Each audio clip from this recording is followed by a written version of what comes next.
সংবাদে আপনাকে স্বাগতম। শুরুতেই সংবাদ শিরোনাম, এরপর বিস্তারিত। ইরান যুদ্ধে অস্ত্র কমে যাওয়ায় উৎপাদন বাড়াচ্ছে যুক্তরাষ্ট্র। যুক্তরাষ্ট্রের দাবানল নেভাতে গিয়ে হেলিকপ্টার বিধ্বস্ত, পাইলট সহ নিহত 2। যুদ্ধে যুক্তরাষ্ট্র ইসরায়েল পুরোপুরি ব্যর্থ। গাজায় ধ্বংসস্তূপ থেকে 19 লাশ উদ্ধার, বেশিরভাগ নারী শিশু। আপনি যদি মুসলিমদের পাশে থাকতে চান তাহলে ভিডিওতে লাইক করে চ্যানেলটি অবশ্যই সাবস্ক্রাইব করে দিবেন। এখন বিস্তারিত। ইরান যুদ্ধে অস্ত্র কমে যাওয়ায় উৎপাদন বাড়াচ্ছে যুক্তরাষ্ট্র। ইরানের সঙ্গে চলমান যুদ্ধের মধ্যে যুক্তরাষ্ট্রের প্রতিরক্ষা শিল্পকে দ্রুত অস্ত্র উৎপাদন ও সরবরাহ বাড়ানোর নির্দেশ দিয়েছে ট্রাম্প প্রশাসন। দ্য ওয়াশিংটন পোস্টের বরাতে এক প্রতিবেদনে এই তথ্য জানিয়েছে কাতার ভিত্তিক সংবাদ মাধ্যম আল জাজিরা। প্রতিবেদনে বলা হয়েছে, মার্কিন প্রতিরক্ষা দপ্তরের একটি স্মারকে অস্ত্র উৎপাদন বাড়ানোর পাশাপাশি বর্তমানে তীব্র সংকটে থাকা বিভিন্ন ধরনের গোলাবারুদ দ্রুত সরবরাহের নির্দেশ দেওয়া হয়েছে। গত বুধবার 5 আগস্ট মার্কিন উপ প্রতিরক্ষা মন্ত্রী স্টিভ ফেইনবার্গ প্রতিরক্ষা শিল্পের শীর্ষ কর্মকর্তাদের কাছে চিঠি পাঠান। সেখানে তিনি 21 দিনের মধ্যে এমন পরিকল্পনা জমা দিতে বলেন যাতে গুরুত্বপূর্ণ অস্ত্র ও সামরিক সরঞ্জামের উৎপাদন বাড়ানো এবং সরবরাহের সময় উল্লেখযোগ্যভাবে কমানো যায়। যুক্তরাষ্ট্রের দাবানল নেভাতে গিয়ে হেলিকপ্টার বিধ্বস্ত, পাইলট সহ নিহত 2।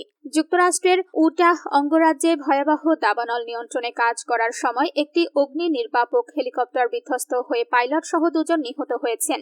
স্থানীয় সময় শুক্রবার 7 আগস্ট সকাল 10টার দিকে রিচফিল্ড শহরের কাছে 3 ক্রিকস রিজার্ভার এলাকায় হেলিকপ্টারটি বিধ্বস্ত হয়। এটি ভয়াবহ উইট মাউথ 2 দাবানলের দক্ষিণ পূর্ব প্রান্তের কাছাকাছি এলাকায় আগুন নিয়ন্ত্রণে কাজ করছিল। দুর্ঘটনা কবলিত সিকোরস্কি S-64 স্কাইক্রেন হেলিকপ্টারটি যুক্তরাষ্ট্রের ফরেস্ট সার্ভিসের চুক্তির আওতায় হেলিকপ্টার ট্রান্সপোর্ট সার্ভিসেস পরিচালনা করছিল। শনিবার 8 August national inter agency fire centre NIFC 2 জনের মৃত্যুর বিষয়টি নিশ্চিত করেছে। সংস্থাটি জানায় দুর্ঘটনায় 2 ক্রু সদস্যই গুরুতর আহত হয়ে মারা যান, তবে তাদের পরিচয় প্রকাশ করা হয়নি। যুদ্ধে যুক্তরাষ্ট্র ইসরায়েল পুরোপুরি ব্যর্থ। ইরানের বিরুদ্ধে চলমান যুদ্ধে যুক্তরাষ্ট্র ও ইসরায়েল তাদের লক্ষ্য অর্জনে পুরোপুরি ব্যর্থ হয়েছে, এমনটাই দাবি করেছেন দেশটির ইসলামিক রেভলিউশনারি গার্ড কর্পসের IRGC এর তেহরান কোরের ব্রিগেডিয়ার জেনারেল হাসান জাদেহ। কাতার ভিত্তিক সংবাদ মাধ্যম আল জাজিরার প্রতিবেদনে বলা হয়েছে, ইরানের সংবাদ সংস্থা তাসনিমকে দেওয়া বক্তব্যে হাসান জাদেহ বলেন, জনগণের শক্তি এবং বাসিজ বাহিনীর সর্বাত্মক প্রস্তুতি ইরানকে অঞ্চল ও বিশ্বের অন্যতম শক্তিশালী দেশে পরিণত করেছে। গাজায় ধ্বংসস্তূপ থেকে 19 লাশ উদ্ধার, বেশিরভাগ নারী শিশু। ফিলিস্তিনের অবরুদ্ধ গাজা উপত্যকায় ইসরায়েলি বাহিনীর হামলায় ধ্বংস হয়ে যাওয়া ভবনগুলোর নিচ থেকে একের পর এক লাশ উদ্ধার করা হচ্ছে। সর্বশেষ গাজা সিটির পশ্চিমাঞ্চলের একটি ধ্বংসপ্রাপ্ত আবাসিক ভবনের ধ্বংসস্তূপের নিচ থেকে 19 লাশ উদ্ধার করেছে বেসামরিক প্রতিরক্ষা বাহিনী। উদ্ধার হওয়া ব্যক্তিদের বেশিরভাগই নারী ও শিশু। ভারী যন্ত্রপাতির সংকটে মূলত হাতের সাহায্যেই ধ্বংসস্তূপ সরিয়ে মরদেহ উদ্ধারের চেষ্টা চলছে।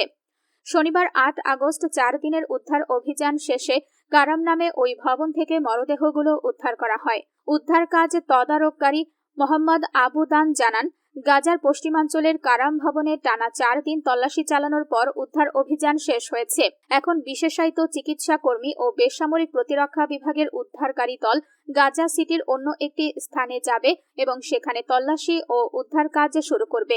বেসামরিক প্রতিরক্ষা কর্মকর্তারা বারবার জানিয়েছেন, ভারী কংক্রিটের স্ল্যাব সরানোর মতো প্রয়োজনীয় সরঞ্জাম না থাকায় উদ্ধারকারীরা বর্তমানে সাধারণ ও অপ্রতুল সরঞ্জাম ব্যবহার করে এবং প্রচণ্ড শারীরিক পরিশ্রমের মাধ্যমে ধ্বংসস্তূপ সরানোর চেষ্টা করছেন। এসব ধ্বংসস্তূপ ইসরায়েলি হামলার পর সৃষ্টি হয়েছে।